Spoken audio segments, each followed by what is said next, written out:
조선의 왕이 자기를 낳지도 않은 여자를 어머니라 불렀습니다.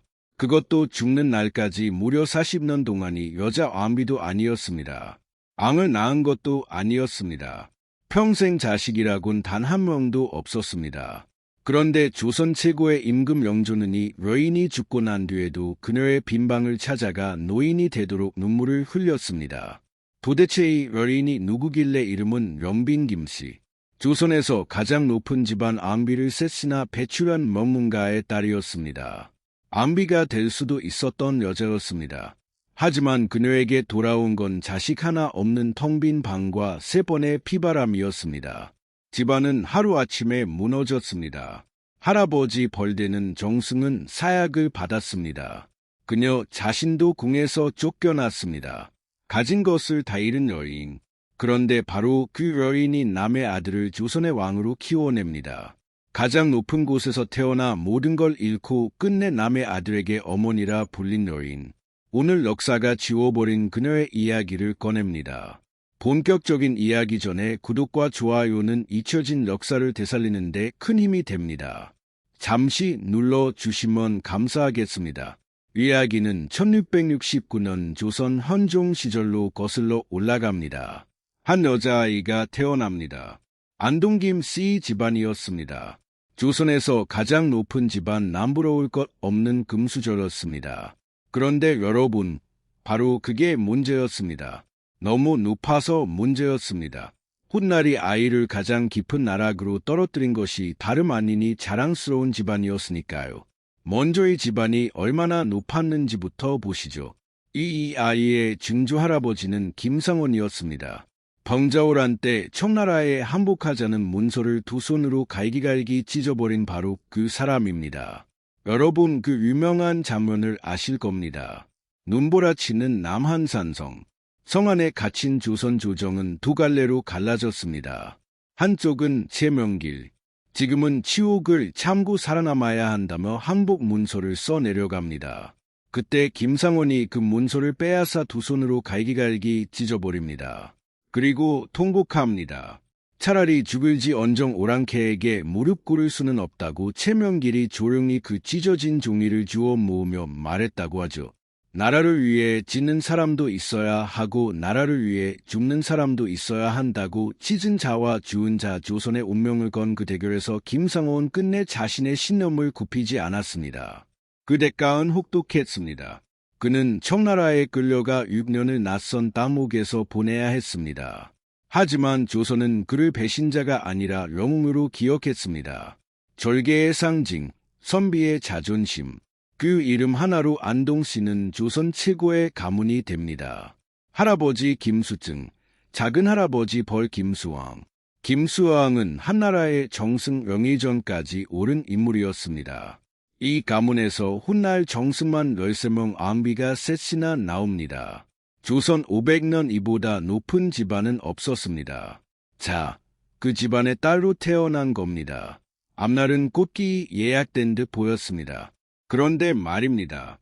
이렇게 높은 집안이라는 게 궁궐에서는 꼭 좋은 것만은 아니었습니다. 집안이 높다는 건 그만큼 정치 한복판에서 있다는 뜻이기도 했으니까요. 권력이 뒤집히면 가장 먼저 피를 보는 것도 이런 집안이었습니다. 하지만 18살 소녀가 그런 무서운 이치까지 알 리 없었습니다. 1686년 그의 궁궐에서 후궁을 뽑는다는 소식이 내려옵니다. 임금은 숙종 조선의 19번째 앙이었습니다. 명문가의 딸이 후궁 후보로 거론됩니다. 가문의 영광이었습니다. 집안은 들떴을 겁니다. 그런데 이 간택에는 겉으로 드러나지 않은 서늘한 속사정이 하나 있었습니다. 당시 궁궐에는 이미 한 여인이 임금의 마음을 통째로 사로잡고 있었습니다. 바로 장씨 우리가 아는 그 장희빈입니다. 앙비 인현왕후는 불안했습니다. 장씨의 기세가 날이 갈수록 하늘을 찌르고 있었으니까요. 그래서 앙비는 한 가지 수를 둡니다. 좋은 집안에 반듯한 후궁을 들여서 장씨를 견제하자 그 눈에 딱 들어온 것이 바로 안동김 씨의 딸이었습니다. 여기서 우리는 한 가지를 놓치지 말아야 합니다. 그녀는 사랑을 받으러 궁에 들어간 게 아니었습니다. 처음부터 다른 여자를 막기 위한 카드로 뽑혀 들어간 것이었습니다. 그래도 겉으로는 모든 것이 화려했습니다. 1686년 3월 김씨는 숙이라는 후궁 자리를 받고 궁에 들어갑니다. 임금이 내린 애우는 그야말로 파격이었습니다. 노이 150명이 달려왔습니다. 승진도 눈부셨습니다. 3월에 숙계, 5월에 소위, 11월에 귀인. 반년도 안 되어 후궁 중에서도 손꼽히는 높은 자리까지 뛰어올랐습니다. 앙비 바로 아래를 넘보는 속도였습니다. 실록은이 간택을 두고 재미있는 장면 하나를 전합니다. 그녀의 작은 할아버지 정승 김수왕이 임금에게 이런 글을 올립니다. 곧 청양남 김창국의 딸로 정하려 하신다는데 김창국은 바로 신의 형의 아들입니다. 무슨 뜻이겠습니까? 자기 집안 딸이 뽑힐 거라는 걸 정승인 그가 이미 다 알고 있었다는 겁니다. 그만큼 온 조정이 지켜보는 큰일이었죠. 최고의 집안, 파격적인 내우, 초고속 승진. 18소녀의 앞길은 누가 봐도 탄탄대로였습니다. 그런데 이상하지 않습니까? 이렇게 모든 걸 다 가진 여인이 정작 가장 중요한 하나를 갖지 못합니다. 바로 임금의 뜨거운 총애였습니다. 지위로는 최고의 대접을 받았습니다. 하지만 임금의 마음을 온통 사로잡은 여인은 따로 있었습니다. 바로 장씨였죠. 임금이 그녀를 후궁으로서 예우한 것은 분명합니다. 그러나 장씨를 향한 그런 불같은 사랑은 연빈에게 오지 않았습니다. 화려한 비단옷을 입고도 그녀의 곁은 늘 어딘가 허전했습니다. 그런데 연빈의 가문은 가만히 있지 않았습니다. 장씨가 임금의 사랑을 독차지하는 거리 먼문가 사람들은 두고 볼 수 없었습니다.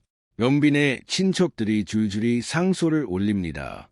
저 천한 장씨를 궁에서 내치셔야 합니다. 임금 숙중이 어떻게 반응했을까요? 그는 불같이 화를 냈습니다. 감히 신하들이 임금의 여자를 두고 이래라 저래라 한다며 상소를 올린 자들을 엄히 벌하겠다고 애임장을 놓습니다. 그 서슬에 조정이 얼어붙었습니다. 여러분, 여기서 연빈의 처지가 얼마나 난감했을지 헤아려 보십시오. 자신의 집안은 임금이 사랑하는 여자를 내치라고 대들고 있고 정작 자신은 그 임금의 후궁이었습니다. 가문과 남편 사이에 끼너인 어느 쪽 편도 들 수 없는 자리에서 그녀는 그저 숨죽이고 있어야 했습니다. 그리고 그녀는 아직 몰랐습니다. 이 갈등이 시작에 불과했다는 것을. 진짜 지옥은 3년 뒤 그 자랑스러운 가문과 함께 들이닥친다는 것을 말입니다. 사랑은 궁궐 생활. 그래도 그녀는 견습니다. 임금의 발길이 없어도 그녀에게는 든든한 것이 하나 있었으니까요. 바로 그 자랑스러운 가문이었습니다. 내 뒤에는 조선 최고의 집안이 있다. 정승 할아버지가 있고 절개의 상징 증조 할아버지가 있다. 그 이름이 그녀를 지켜주는 울타리였습니다. 그런데 여러분, 바로 그 울타리가 어느 날 갑자기 그녀를 겨누는 칼로 바뀝니다. 1689년 그녀가 궁에 들어온 지 3년째 되던 해였습니다. 조선을 뒤흔든 거대한 사건이 터집니다. 역사는 이것을 기사한국이라 부릅니다. 바이다는 장씨였습니다. 그토록 임금의 사랑을 받던 장씨가 마침내 아들을 낳은 겁니다. 임금 숙종은이 아들을 세자로 세우려 했습니다. 그런데 신하들이 반대합니다. 특히 서인 세력, 그러니까 연빈의 가문이 속한 그 세력이 강하게 막아섰습니다. 아직 완비가 젊으니 조금 더 기다리시라. 이 말이 임금의 분노에 불을 붙였습니다. 숙종은 번덕스럽고 불같은 앙이었습니다. 그는 칼을 뽑아듭니다. 반대하던 서인 세력을 한꺼번에 쓸어버리기로 한 겁니다. 피바람이 불었습니다. 그리고 그 피바람의 한복판에 연빈의 집안이 있었습니다. 작은 할아버지 정승 김수왕 조선의 명예전까지 지낸 그가 사약을 받습니다. 한때 온 나라를 호령하던 정승이 임금이 내린 독약을 마시고 숨을 거둔 겁니다. 집안의 다른 어른들도 줄줄이 유배를 떠나거나 목숨을 잃었습니다. 조선 최고의 명문가가 하루아침에 풍비 박산났습니다. 그녀가 그토록 자랑스러워하던 울타리, 내 뒤에는 이 대단한 집안이 있다던 그 믿음, 그것이 한순간에 무너져 내린 겁니다. 여러분, 상상해 보십시오. 어제까지 나를 지켜주던 울타리가 오늘 갑자기 나를 죽이는 덫이 되어 버린 심정을 말입니다. 하지만 진짜 비극은 이제부터였습니다. 기사 헌국으로 왕비 인현왕후가 폐위됩니다. 궁에서 쫓겨난 겁니다. 그리고 그 자리를 장씨가 차지합니다. 우리가 아는 장입이 마침내 중전의 자리에 오른 순간입니다. 그런데 인현왕후가 누구입니까? 바로 연빈을 궁으로 불러들인 사람이었습니다. 장씨를 견제하라고 그녀를 앞세운 사람이었죠. 그 인현왕후가 무너졌으니 그늘에 있던 연빈이 무사할 리 없었습니다. 여기서 실록은 우리가 눈여겨봐야 할 아주 무서운 기록 하나를 남깁니다. 실록은 이렇게 적습니다. 그인 김씨가 김수왕과 안팎으로 은밀히 손을 잡고 임금이 무엇을 하는지 몰래 엿보았다. 무슨 뜻일까요? 연빈이 궁궐 안에서 임금이 무엇을 하는지 몰래 살펴서 밖에 있는 작은 할아버지 김수왕에게 정보를 흘렸다는 겁니다. 궁 안의 여인과 궁 밖의 정승이 은밀하게 손을 잡고 있었다. 이것이 조정이 그녀에게 씌운 제목이었습니다. 실록은 여기서 한 걸음 더 나아가 소름 끼치는 한 문장을 덧붙입니다. 그녀가 안팎으로 내통한 것이 바로 김수왕이 죽게 된 이유였다. 들으셨습니까? 정승 김수왕이 사약을 받은 그 제목에 손녀버린 연빈이 얽혀 있었다는 겁니다. 물론 이것이 정말 사실인지 아니면 그녀를 몰아내기 위해 만들어진 죄인지는 오늘날 정확히 알기 어렵습니다. 하지만 분명한 것은 하나입니다. 조정은 그녀를 그렇게 몰아갔고 그녀는 빠져나갈 수 없었다는 것, 결국 연빈도 폐출됩니다. 후궁의 자리를 빼앗기고 궁 밖으로 내쫓은 겁니다. 3년 전 노비 150명을 거느리고 화려하게 들어왔던 그 궁궐. 그녀는 이제 죄인이 되어 그 문을 거꾸로 걸어 나갑니다. 가문은 무너졌고 자신은 쫓겨났고 지켜줄 사람은 아무도 없었습니다. 살 인생에서 가장 빛나야 할 나이에 그녀는 모든 것을 잃었습니다. 이제 그녀 앞에 남은 것은 끝이 보이지 않는 긴 어둠뿐이었습니다. 궁에서 쫓겨난 그녀는 친정으로 돌아갑니다. 하지만 돌아갈 친정마저 이미 쑥대밭이었습니다. 정승이던 작은 할아버지는 사약을 받고 세상을 떠났고 집안 어른들은 뿔뿔이 흩어졌습니다. 한때 조선에서 가장 빛나던 집, 그 집이 이제는 죄인의 집이 되어 사람들의 발길조차 끊겼습니다. 그 텅 빈 집에 2살의 그녀가 돌아온 겁니다. 여러분, 잠시 그녀의 처지를 헤아려 보십시오. 궁에 있을 때는 후궁이라 불렸습니다. 노비 150명이 그녀를 따랐습니다. 그런데 이제는 아무것도 아니었습니다. 왕의 여자였으나 왕에게 버림받은 이름뿐인 여인. 돌아갈 수도 없고 나아갈 수도 없었습니다. 이렇게 5년이 흘러갑니다. 5년 2살이던 그녀는 되었습니다. 여자로서 가장 꽃다운 시절이 죄인의 집 담장 안에서 그렇게 다 흘러가 버린 겁니다. 담장 밖에서는 세상이 바쁘게 돌아갔습니다. 궁에서는 잔입이 왕비가 되어 이세를 떨치고 있었죠. 한때 자신과 같은 후궁이던 여인이 이제 조선의 국무가 된 겁니다. 그 소식을 전해 들을 때마다 그녀의 마음은 어땠을까요? 가장 무서운 건 가난도 외로움도 아니었을 겁니다. 세상이 나만 빼고 굴러간다는 것, 아무도 나를 찾지 않는다는 것, 그 잊혀짐이 가장 견디기 힘들었을 겁니다. 그렇게 잊혀져 가던 1694년 그녀의 나이 26던 해였습니다. 궁궐에서 또 한 번 세상이 뒤집힙니다. 이번에는 반대 방향이었습니다. 중전이 되었던 장씨가 다시 후궁으로 쫓겨나고 폐위됐던 인현왕후가 궁으로 돌아온 겁니다. 역사는 이 사건을 갑술왕국이라 부릅니다. 임금 숙종의 마음이 또 바뀐 겁니다. 그는 번덕스러운 아니었으니까요. 인현왕후가 돌아오자 그녀와 한 배를 탔던 사람들도 하나 둘굴로 불려옵니다. 그리고 그 명단에 연빈의 이름도 있었습니다. 5년 만이었습니다. 다시는 못 밟을 줄 알았던 궁궐 땅을 그녀가 다시 밟게 된 겁니다. 그런데 여기서 우리가 알던 연빈과는 조금 다른 모습이 실록에 등장합니다. 이 무렵 반대편에 섰던 한 신하가 연빈을 두고 이런 말을 남깁니다. 저 여인은 깨가 많고 재물을 아끼지 않고 풀어서 궁중 사람들의 마음을 얻을 줄 안다. 무슨 뜻일까요? 연빈이 그저 당하고만 있던 나약한 여인이 아니었다는 겁니다.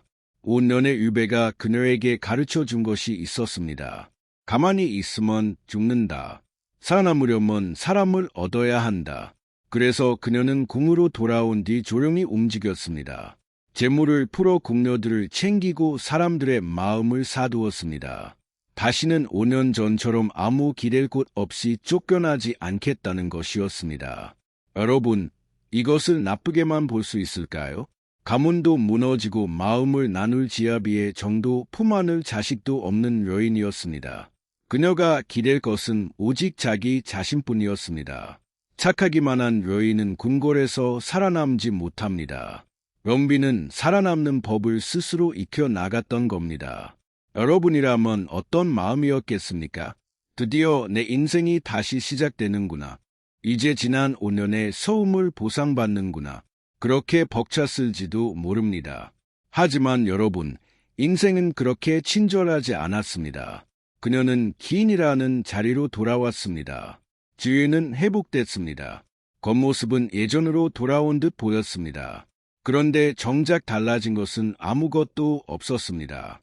5년의 세월이 흘렀지만 그녀의 처지는 예전 그대로였습니다. 아니, 더 초라해졌습니다. 이제 그녀는 젊지도 않았습니다. 그리고 무엇보다 그녀에게는 궁궐에서 살아남을 단 하나의 무기가 없었습니다. 바로 자식이었습니다. 다른 후궁들은 왕자를 공주를 낳았습니다. 그 아이들이 그녀들의 자리를 지켜주는 든든한 버팀목이었습니다. 하지만 연빈에게는 그 방패가 없었습니다. 궁에 들어온 지 10년이 다 되도록 그녀는 아이를 갖지 못했습니다. 그 사실을 궁궐은 결코 잊지 않았습니다. 1699년 나라에 경사가 있어 여러 후궁의 지위를 한꺼번에 올려주는 일이 있었습니다. 여기저기서 후궁들이 승진의 기쁨을 누렸습니다. 그런데 그 명단에 연빈의 이름만 쏙 빠져 있었습니다. 혼자만 저해된 겁니다. 작은 일 같습니까? 아닙니다. 이것은 궁궐이 그녀에게 보내는 조용하고도 잔인한 메시지였습니다. 너는 왕의 사랑도 없고 왕의 자식도 없다. 그러니 너는 여기서 아무것도 아니다. 화려한 비단옷을 입고 귀인이라는 높은 자리에 앉아 있었지만 그녀는 궁궐 안에서 가장 외로운 사람이었습니다. 돌아왔으나 돌아온 것이 아니었습니다. 자, 여기서 우리는 잠시 멈춰서 한 가지 질문을 던져봐야 합니다. 연빈에게 자식이 없다는 것, 그것은 분명 뼈 아픈 슬픔이었습니다. 그런데 여러분, 만약 그 슬픔이 그녀의 목숨을 구한 것이었다면 어떻겠습니까? 무슨 말인지 지금부터 차근차근 풀어보겠습니다. 1701년 궁궐에 또 한 번 피바람이 이에서 돌아왔던 인연 앙유가 오랜 병 끝에 세상을 떠난 겁니다. 그녀의 나이 겨우 34넷이었습니다. 그런데 안비가 죽자 무서운 소문이 돌기 시작합니다. 중전이 병으로 죽은 게 아니라 누군가의 저주 때문에 죽었다는 소문이었습니다. 그 저주의 주인으로 지목된 사람이 바로 장씨, 한때 중전이었다가 다시 후궁으로 내려간 장희비였습니다. 임금숙종은 크게 노합니다. 조사가 시작됐고 장희빈의 처소에서 저주에 쓰인 흔적들이 쏟아져 나옵니다. 결국 1701년 10월 장희빈은 사약을 받고 생을 마감합니다. 한때 조선의 군모였던 여인의 비참한 최후였습니다. 바로 이 사건 직후 임금숙종은 조선 역사에 길이 남을 명령 하나를 내립니다. 앞으로 후궁은 절대로 안비가 될 수 없다. 이것을 나라의 법으로 정한다. 장입처럼 후궁이 왕비 자리를 넘보다 나라를 어지럽히는 일을 2번 다시 없게 하겠다는 뜻이었습니다. 그런데 여러분, 입법이 선포되는 순간 궁궐의 모든 시선이 한 여인에게 쏠렸습니다. 바로 연빈이었습니다.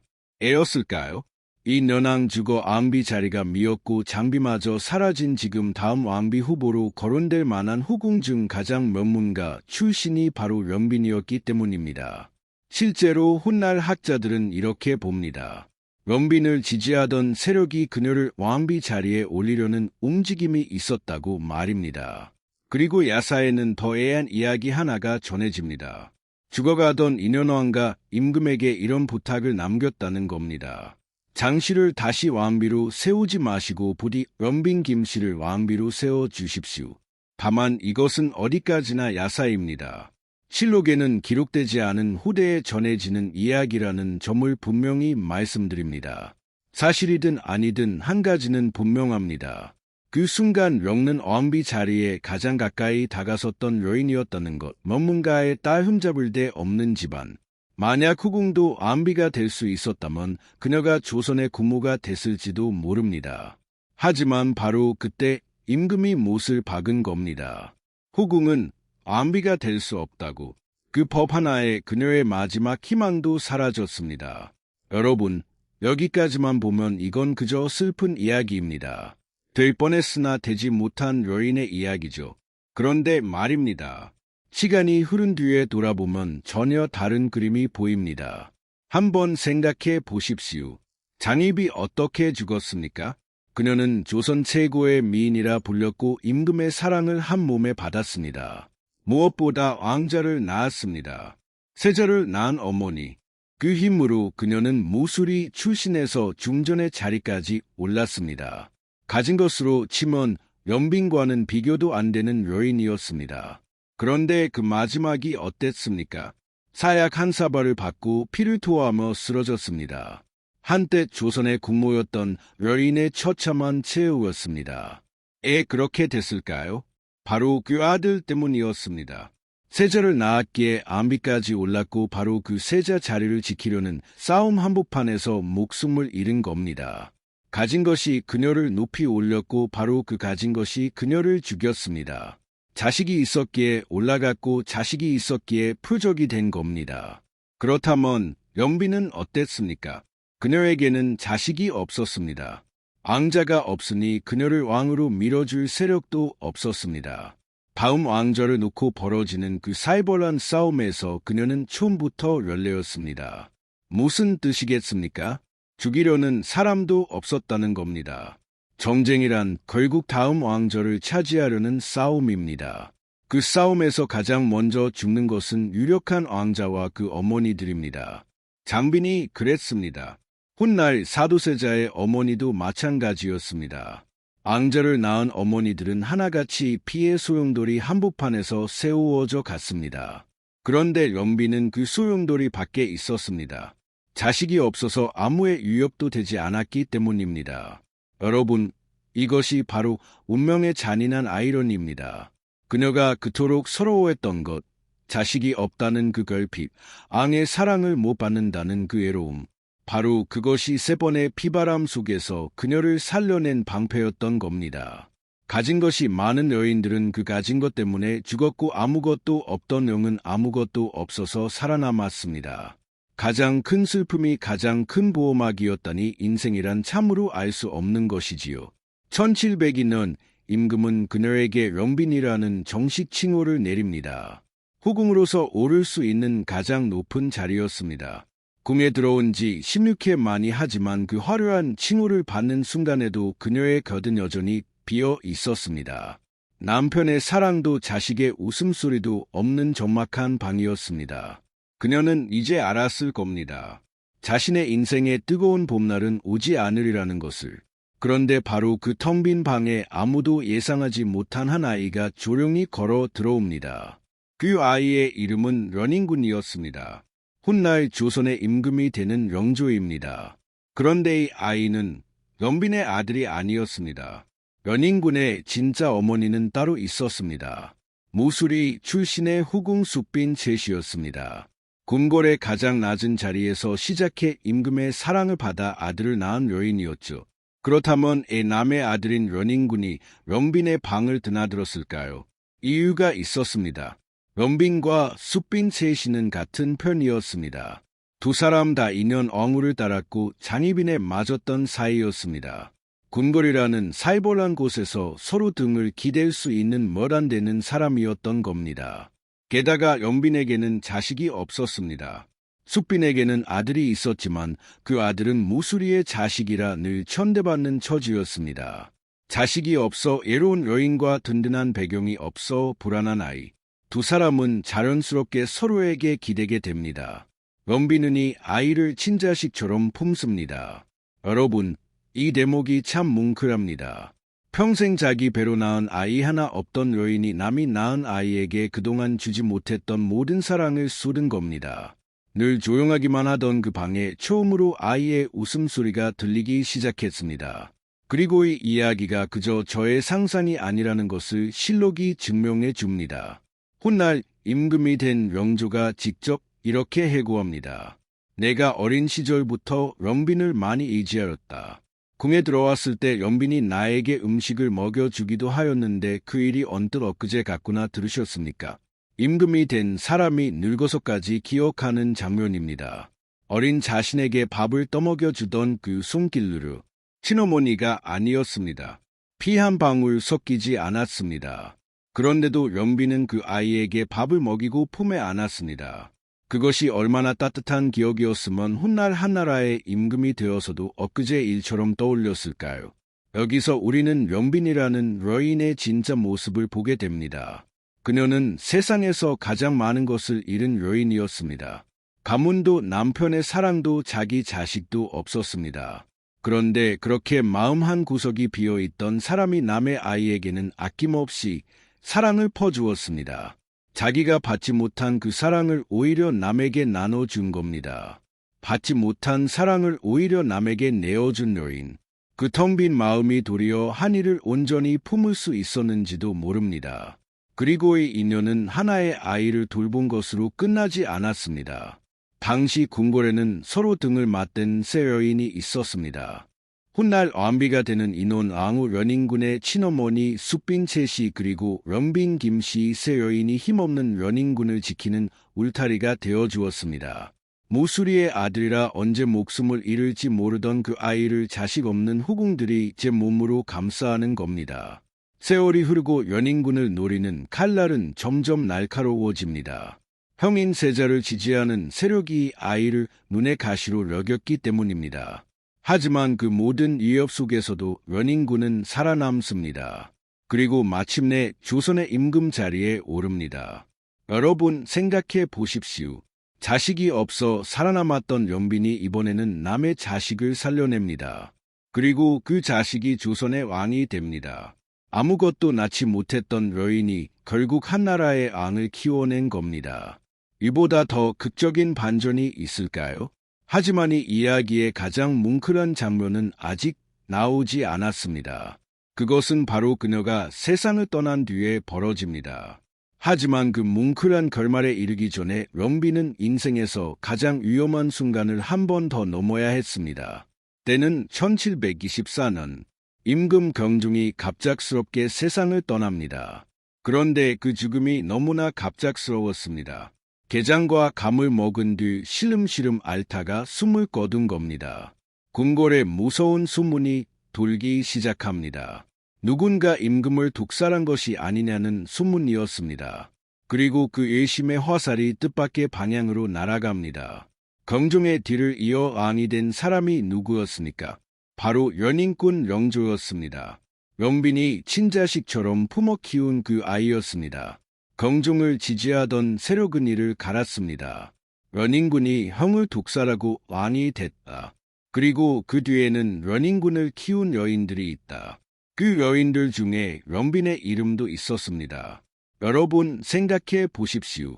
이때 연빈의 나이가 신의였습니다. 평생을 조용히 숨죽이며 살아온 노년의 여인이었습니다. 그런데 죽음을 앞둔 그 나이에 럭적으로 몰릴 위기에 처한 겁니다. 실제로 반대 세력은 연빈의 집안 사람을 붙잡아 매섭게 추궁합니다. 임금을 해친 무리와 연빈이 한패가 아니냐는 것이었습니다. 끌려온 이는 모진 고문을 받았습니다. 죄를 자백하라는 압박이 이어졌습니다. 그 자백 한마디면 연빈은 그대로 역적이 되는 것이었습니다. 조정에서는 연빈을 정면으로 지목하는 목소리가 터져나옵니다. 그녀 역시 벌을 받아야 한다. 후궁이라 하려 봐줄 수 없다. 한신은 이렇게까지 말합니다. 옛날 역적의 예를 따라 그 목으로야 마땅합니다. 목을 베어야 한다. 주년 노인에게 그것도 새 임금이 어머니처럼 따르는 여인에게 이런 말이 조정에서 공공연히 나온 겁니다. 연빈은 또다시 죽음의 문턱에 섰습니다. 젊은 날 가문이 무너질 때 한 번, 그리고 이제 늙어서 또 한 번 그녀의 인생은 어째서 이토록 끝까지 평온을 허락하지 않았을까요? 하지만 이번에는 그녀를 지켜주는 사람이 있었습니다. 바로 그녀가 키운 아이 임금 영조였습니다. 영조는 단호하게 그 의혹을 덮습니다.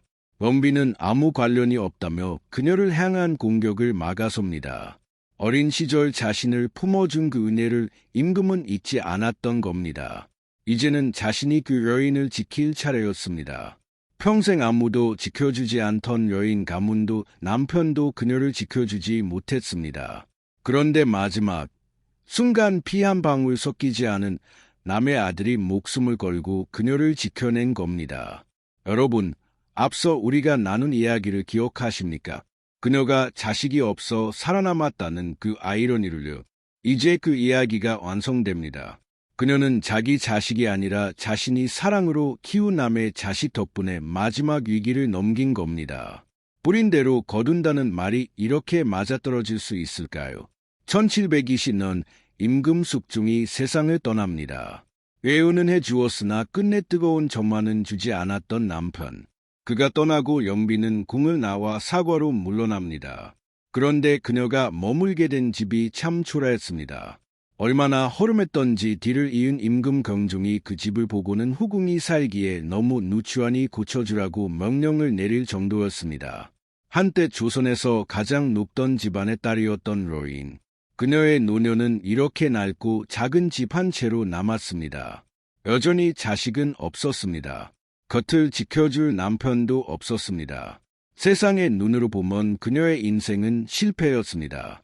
가진 것 하나 없이 외롭게 늙어가는 노인일 뿐이었으니까요. 하지만 여러분, 이 이야기는 여기서 끝나지 않습니다. 1724년 그녀가 그토록 품고 아꼈던 아이 연인군이 조선의 임금 자리에 오릅니다. 바로 영조입니다. 임금이 된 영조가 가장 먼저 챙긴 사람 중 하나가 누구였을까요? 바로 연빈이었습니다. 피 한 방울 섞이지 않은 그 여인을 임금은 지극한 예로 모십니다. 어린 자신을 품 안에 안아 키워준 그 정을 그는 한순간도 잊지 않았던 겁니다. 그리고 1735년 연빈 김씨가 67의 나이로 조용히 눈을 감습니다. 궁에 들어온 지 49 그 긴 세월을 자식 없이 사랑 없이 견뎌낸 한 여인의 생이 그렇게 저물었습니다. 칠록은 그녀의 죽음을 이렇게 기록합니다. 숙종의 후궁 연빈 김씨가 세상을 떠났다. 숙종께서 그녀를 대하심이 다른 후과는 달랐으므로 임금 또한 그녀를 예로서 높이었다. 그리고 영조는 이렇게 말합니다. 선왕의 후궁으로 이제 남은 사람은이 한 분뿐이었다. 임금은 그녀의 죽음을 자기 어머니를 잃은 것처럼 슬퍼했습니다. 여러분, 앞서 제가 말씀드린 그 장면을 기억하십니까? 노인이 된 임금이 어느 빈방 앞에서 눈물 흘리던 그 장면 말입니다. 그 방이 바로 연빈의 방이었습니다. 영조는 그녀가 세상을 떠난 뒤에도 그 빈방을 찾았습니다. 이른이 넘은 노이 되어서도 말입니다. 실록에는 그 이유가 이렇게 적혀 있습니다. 연빈이 다시 궁에 돌아온 것이 갑술련의 일이었는데 임금이 그 옛날을 생각하니 감회가 일어났다. 무슨 뜻이겠습니까? 어린 시절 아무도 돌봐주지 않던 자신을 품어준 그 여인을 늙어 죽을 때까지 잊지 못했다는 겁니다. 임금은 그녀의 은혜를 갚고 싶어 했습니다. 하지만 연빈에게는 제사를 지내줄 자식이 없었습니다. 그래서 영조는 자신의 딸을 연빈의 제사를 잇는 후손으로 삼습니다. 자기 딸을 자식 없는 그 여인의 자식으로 보내드린 겁니다. 평생 자식 하나 없던 여인이 죽어서 임금의 딸을 자식으로 얻은 겁니다. 영조의 효심은 그것으로 끝나지 않았습니다. 임금은 연빈의 별 없는 친척들을 찾아내 하나하나 별 자리를 마련해 줍니다. 무너졌던 그 머문가를 다시 일으켜 세워준 겁니다.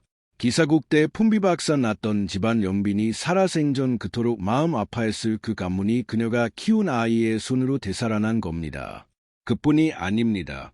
실록을 보면 영조가 연빈에 대해 남긴 애틋한 말들이 곳곳에 남아 있습니다.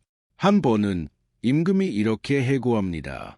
연빈이 늘 나에게 이르기를 스스로를 너무 박하게 대접하면 늙어서 병이 생긴다며 걱정하였다. 들으셨습니까? 검소하게 사는 임금의 몸을 연빈이 늘 염려했다는 겁니다. 마치 친어머니가 다 큰아들을 걱정하듯 말입니다. 임금은 그 잔소리 같은 걱정을 늙어서까지 하나하나 기억하고 있었습니다. 그것이 사랑이 아니면 무엇이겠습니까? 여러분, 이제 처음의 질문으로 돌아가 보겠습니다. 조선의 왕은 왜 자기를 나토하는 여인을 어머니라 불렀을까요? 이제 그 답을 아시겠습니까? 핏줄이 아니었습니다. 그녀가 왕을 낳아서도 아니었습니다. 그저 아무것도 바라지 않고 한 아이를 품어주었기 때문입니다. 가장 많은 것을 잃은 여인이 가장 따뜻한 것을 남겼습니다. 런빈 김씨 조선 최고의 명문가에서 태어나 왕비가 될 뻔했으나 자식 하나 역시 평생을 외롭게 살다가 노인. 세상은 그녀를 실패한 인생이라 불렀을지 모릅니다. 눈에 보이는 것은 아무것도 남기지 못했으니까요. 하지만 그녀는 한 사람의 가슴 속에 영원히 지워지지 않을 이름으로 남았습니다. 어머니라느니 세상에서 가장 따뜻한 이름으로 말입니다. 오늘날 경기도 남양주에 가면 그녀가 잠든 조용한 무덤이 있습니다. 왕비의 능처럼 크지도 화려하지도 않은 소박한 무덤입니다. 하지만 그 앞에 서면 문득 이런 생각이 듭니다. 런빈 김씨는 세상 기준으로는 가장 불행한 여인이었을지 모릅니다. 왕비도 되지 못했고 자식도 낳지 못했고 남편의 사랑도 받지 못했으니까요. 그런데 정작 그녀는 조선의 임금이 평생 그리워한 단 한 사람이 되었습니다. 여러분은 어떻게 생각하십니까? 자식을 낳고 왕비까지 올랐다가 사흘 받은 장희빈, 그리고 아무것도 갖지 못했지만 임금의 어머니로 기억된 영빈, 김씨 두 여인 중에 과연 누가 더 행복한 삶을 살았다고 할 수 있을까요? 정답은 없습니다. 하지만 저는 여러분 한 분 한 분의 생각이 정말 궁금합니다. 여러분이 보시기에 누가 더 행복했는지 그리고 왜 그렇게 생각하시는지 꼭 댓글로 들려주십시오. 여러분의 이야기를 하나하나 읽어보고 싶습니다. 그리고 하나만 더 여쭙겠습니다. 여러분의 곁에는 피 한 방울 섞이지 않았어도 진짜 가족이라 부를 수 있는 사람이 있으신가요? 있다면 그분이 누구인지 그 이야기도 댓글로 나눠주신다면 오늘의 영상이 더없이 따뜻한 자리가 될 것 같습니다. 지금까지 가장 많은 것을 잃었으나 가장 따뜻한 이름을 남긴 여인 런빈 김씨의 이야기였습니다. 이 영상이 마음에 닿으셨다면 구독과 좋아요 잊지 말아 주십시오. 그리고 이런 조선의 여인들 이야기를 계속 만나고 싶으시다면 지금 구독 버튼을 눌러 주십시오. 다음 이야기로 다시 찾아뵙겠습니다.